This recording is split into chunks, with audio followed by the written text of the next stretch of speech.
Parlons un peu de cette question qui fait aussi, la rage dans la République, démocratique, du Congo. Les Tutsis congolais et les Banyamulenge, en particulier, sont victimes d'une politique, d'exclusion. Quel est votre message, à la communauté internationale et aussi au régime, de Kinshasa? Euh, la communauté internationale entend parler des pertes en vies humaines, des morts, et parfois, pour eux, ce sont des statistiques. Il y a eu 15 morts, il y a eu 20 morts, il y a eu 60 morts. Mais pour nous, c'est nos familles. Ce sont des vies humaines. Ce sont des familles détruites qui ne se rétabliront jamais, et qui ne sauront se restaurer à l'état initial encore.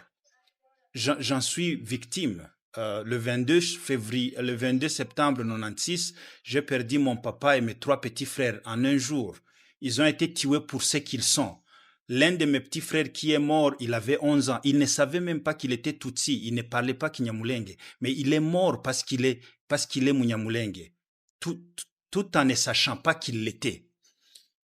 Cette histoire est réelle. Ce n'est pas une machination, ce n'est pas une victimisation.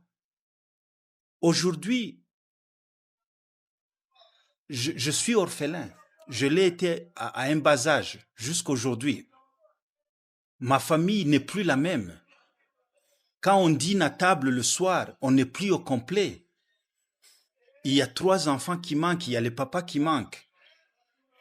Il faut que les gens comprennent qu'au-delà des chiffres, au-delà des discours, ce sont des familles entières qui sont transformées irréversiblement.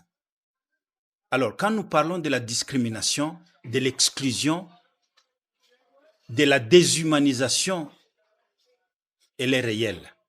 Et je m'excuse, il y a des gens qui, pour des raisons politiques, exploitent cela ou veulent nous faire comprendre que nous nous victimisons. Mais ce qui se passe à Uvira aujourd'hui, la destruction des maisons de Banyamulenge, alors qu'ils ont fui, ils ne veulent même pas rester avec ces maisons, les occuper, mais ils veulent les détruire jusqu'à la fondation. C'est une preuve d'une haine inhumaine. Et ces médiateurs, cette communauté internationale doit comprendre que c'est réel, ce n'est pas imaginaire. Merci.